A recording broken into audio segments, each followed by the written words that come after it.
like a lost battle. Why would you put the Prime Minister on the line in the way that they did consistently over the past 3 months?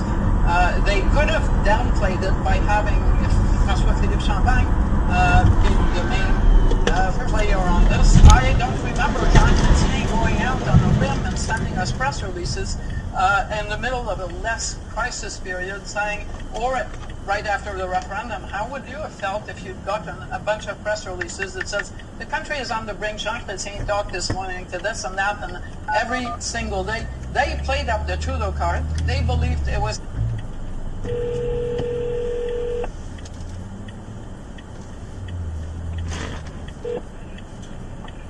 (911) Hi.